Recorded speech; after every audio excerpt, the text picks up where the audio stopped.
So, for me, the daily confrontation with fear has become a real practice for me since about three years ago. I went skydiving in Dubai, right? And skydiving is a really interesting confront with fear, right? So I gotta stand up. I'm sorry, I gotta stand up. All right. So all your friends, what happens? You go out. I dropped my thing. So what happens is you go out the night before and you take a drink with your friends, and somebody says, "Yeah, we should go skydiving tomorrow." And you go, "Yeah, we'll go skydiving tomorrow." Yeah. And you go, "Yeah." And everybody goes, "Yeah." Right? And you go home by yourself, you're like, Right? You're like, well, I mean, they was drunk too. Right? So maybe they not, maybe, I mean, we don't have to go. We don't have to do it. So then that night you're laying in your bed and you just keep, and you're terrified. You keep imagining over and over again jumping out of an airplane, and you can't figure out why you would do that, right? And you're laying there and you have the worst night's sleep of your life, but you still have the hope that your friends were drunk, right? So you wake up the next day and you go, down, and you said where you were going to meet, and everybody's there. You're like, oh, shit. All right, cool, right? So you get in the van, and you don't know that your friends had the same night that you had, because they're pretending like they didn't. They're like, "Yeah, man, my uncle's a Navy SEAL, and this is going to be great. I've been looking forward to this." And you're like, oh my God. And your stomach is terrible. You can't eat and everything, but you don't want to be the only punk who doesn't jump out of this airplane. So you get there, and then you have the safety brief.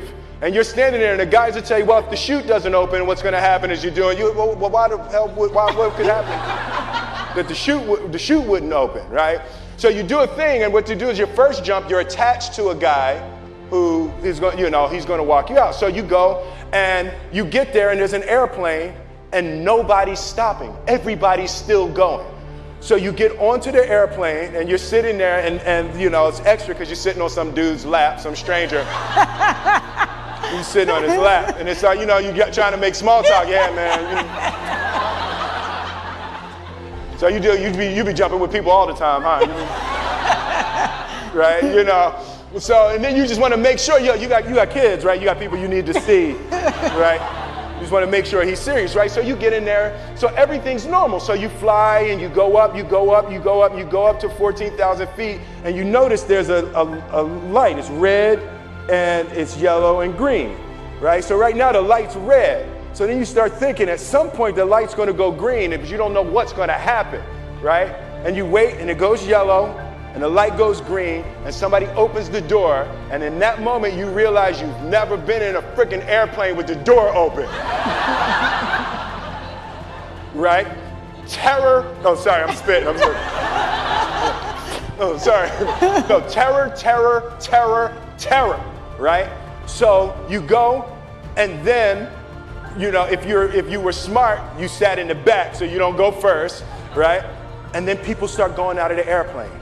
And you go, and the guy walks you up to the end of the thing, and you're standing and your toes are on the edge, and you're looking out down to death. And they say, on 3. And they say, 1, 2, and he pushes you on 2 because people grab on 3, right? Right? And you go, and you fall out of the airplane, and in 1 second, you realize that it's the most blissful experience of your life. You're flying, right? It doesn't feel like falling, right? It's like you actually are kind of held a little bit by the wind, and then you start falling, and there's zero fear. You realize that the point of maximum danger is the point of minimum fear. It's bliss. It's bliss, and you're flying, right? And you're doing that, and then 20 seconds, 25 seconds, 40 seconds, and you have enough time to just kind of be like, oh, shit, that's that building. That's not like that, man. Oh, you can see the ocean. right? You start doing all of that. And the lesson for me was, why were you scared in your bed the night before? What do you need that fear for?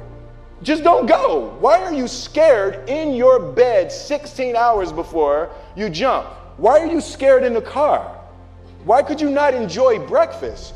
What did you need that? The fear is fear of what? You're nowhere even near the airplane. Everything up to the stepping out, there's actually no reason to be scared. It only just ruins your day. You don't have to jump. And then in that moment, all of a sudden, where you should be terrified is the most blissful experience of your life. And God placed the best things in life on the other side of terror. On the other side of your maximum fear are all of the best things in life. You know? So that was good. That was my experience with skydiving and fear. All right.